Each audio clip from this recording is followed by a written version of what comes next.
एक बात समझनी होगी, 1.9% से कुछ होने वाला नहीं है। आप जो कश्मीर देख रहे हो वो हमारे अफसरों और जवानों के फौलादी इरादों का परिणाम है। जब बोफोर्स आई थी तो एक कहानी थी, आपको पता है, इंसास राइफलें काम नहीं कर रही थी उस टाइम पे। इन हथियारों को आज से लगभग 15 साल पहले भारत में आ जाना था। तो ये सिर्फ क्या कारण रहा? क्योंकि आपका डिफेंस बजट आप बहुत कम लेके चल रहे थे, आपकी जरूरत ही ज़्यादा थी। ऐसे ही ऐसे वो ज़रूरतें धीरे धीरे एक्यूमुलेट होती गई, आपकी जो भारत की जीडीपी है वो बढ़ती चली गई और सिक्योरिटी थ्रेट आपके दोनों तरफ से बढ़ते चले गए। लेकिन आपने उस अनुपात में हथियार खरीदे नहीं, जो कि अभी प्रेजेंट में खरीदे जा रहे हैं। तो इस बात को समझने के लिए मैं आपको एक सबसे सिंपल उदाहरण देता हूँ। आपको पता है बोफोर्स कब आई थी?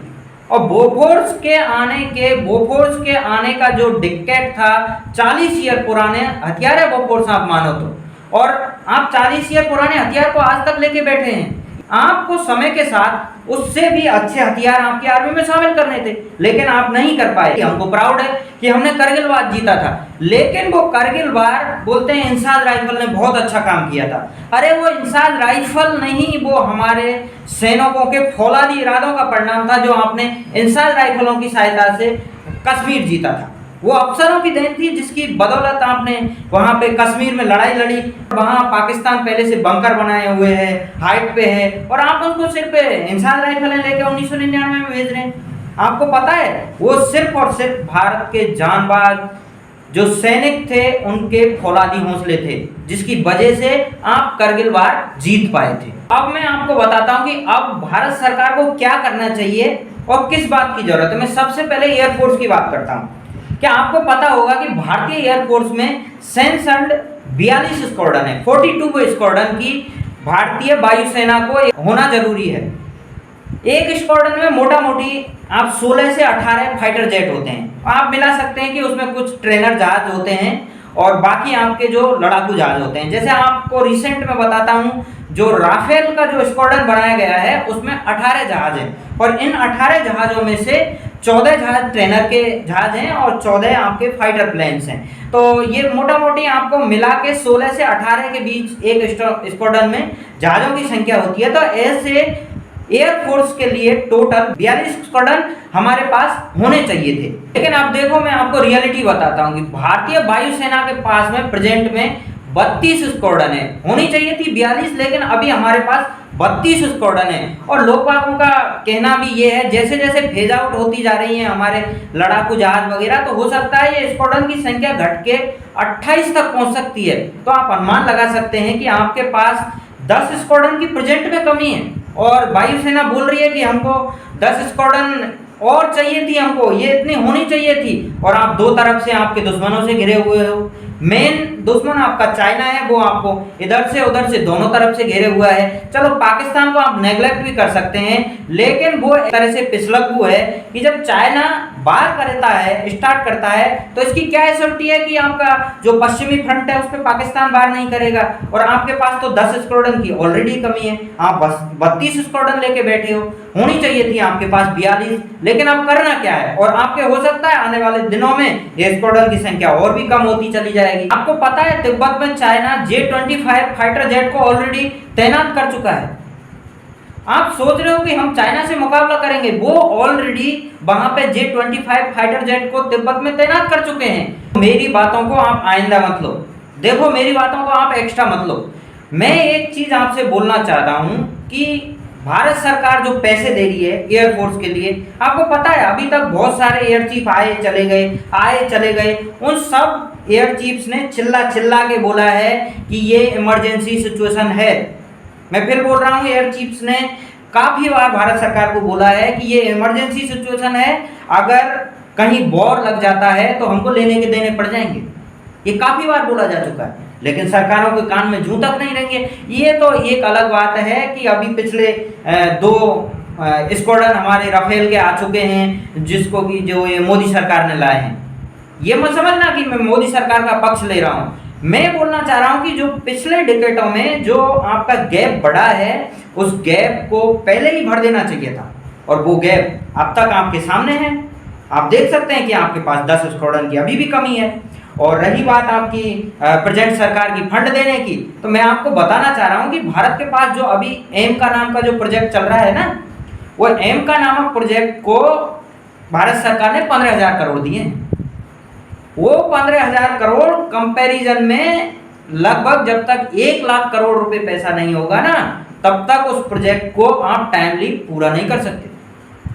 और जैसे ही आप बोलो कि ये इमरजेंसी है, हम आपको 1 लाख करोड़ का बजट दे रहे हैं, और साइंटिस्टों को, इंजीनियरों को बोलो कि हमने आपको पैसा जो चाहिए था वो दे दिया, अब आपका काम है इसको कैसे कंप्लीट करना है, उसके बाद देखना आपको ऑटोमेटिक रिजल्ट मिल जाएंगे। आप इतनी जगह पैसों को इधर से उधर डिस्ट्रीब्यूट कर रहे हो, लेकिन डिफेंस पे आपको ज़्यादा पैसे देने का हाथ नहीं हो रहा, ये कैसे चलेगा? ऐसे ये बात आपको बुरी लग सकती है। आप ये मान के चलो भारत और चीन में युद्ध होगा, चाहे वो युद्ध आपका 15 साल बाद हो ले, चाहे 10 साल बाद हो ले। आप ये मान के चलिए कि एशिया में सिर्फ और सिर्फ एक ही शक्ति रहेगी, एक ही देश ऐसा वर्चस्व वाला रहेगा जिसकी अमेरिका की तरह तूती बोलेगी।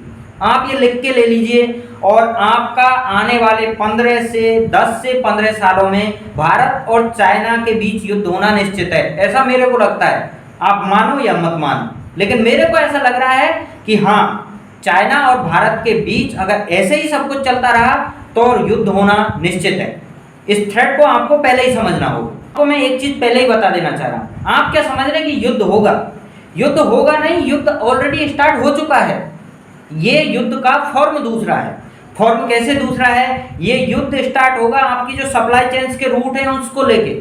ये युद्ध स्टार्ट होगा जो एआई है उसका यूज करके आपके जो एक तरह से कम्युनिकेशन नेटवर्क है उनको डिस्ट्रॉय करने का, आपके जो सोशल मीडिया है उसमें मिस इन्फॉर्मेशन फैलाने का। अभी माइक्रोसॉफ्ट ने क्या कहा था कि भारत का जो 2024 का लोकसभा चुनाव हुआ है उसमें चाइना ने पूरी ताकत लगा दी थी एआई के थ्रू मिस इन्फॉर्मेशन फैलाने की, कि कैसे भी करके यहाँ जो सरकार आ सकती है उसको इधर से उधर किया जा सके। तो आपको क्या लग रहा है कि ये युद्ध का एक फॉर्म नहीं है?